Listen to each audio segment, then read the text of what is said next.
Ukrainian forces are continuing to hold their capital from the Russians, but there is word tonight the city is surrounded. Associated Press reporter Joe Federman has been in Kyiv since the fighting began and joins us now. Joe, thanks for joining us once again. It seems very quiet in Kyiv right at this moment, but things seem to change at any moment. The situation can change there. What's going on now?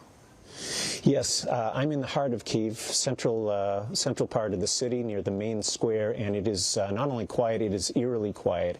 I mean, it is so quiet that a neighboring building has wind chimes that I can hear tingling and jingling when there's a breeze here in the heart of normally a very busy street. So nobody is out on the streets right now. We're under curfew, and anybody who goes out is considered a suspect and risks being shot. So that said, the quiet does not always last. We're in a lull. We've seen many of these lulls, and they usually they may last an hour or two, but they're frequently interrupted by air raid sirens. Last night there was gunfire behind us. So the heavy fighting has not reached the heart of Kyiv, but it's certainly on the outskirts of town, and the fears are that it's getting closer and closer. And in fact, what we're hearing from the mayor of Kyiv, he's told the Associated Press that the city is encircled. What is that doing to the mood of people in Kyiv, the threat of Russians getting closer, and the concern about supply shortages in the days to come if the situation doesn't change?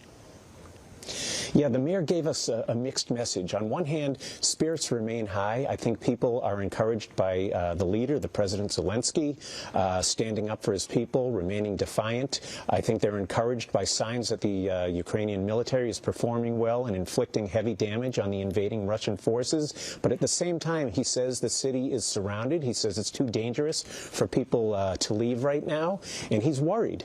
He says things are hanging on for the time being, but he's worried about food supplies.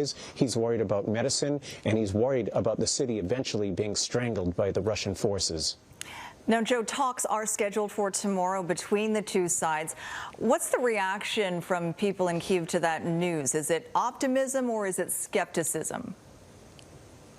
I would say it is cautious optimism at best. People have been through a lot. There's a lot of mistrust toward the Russians, and President Putin has been very unpredictable throughout this whole thing. So there are a lot of question marks surrounding these talks, starting with what are Russia's motives? Are they serious about these talks, or is this something just to buy time? We don't even know when these talks are going to begin. We don't know what the agenda is going to be. Is it going to be just a short-term ceasefire, or is it more substantial talks? Talking about the issues that led us to this point. Who's going to represent the sides? Are they going to be senior decision makers or just low-level diplomats? So there's a lot of uncertainty, a lot of question marks here. That said, anytime you get the two sides together, any time that they're talking to each other, that gives you at least something to latch onto for hoping to resolve this crisis. We'll see if anything comes of those talks. All right, thanks for joining us once again. Associated Press reporter Joe Federman in Kyiv.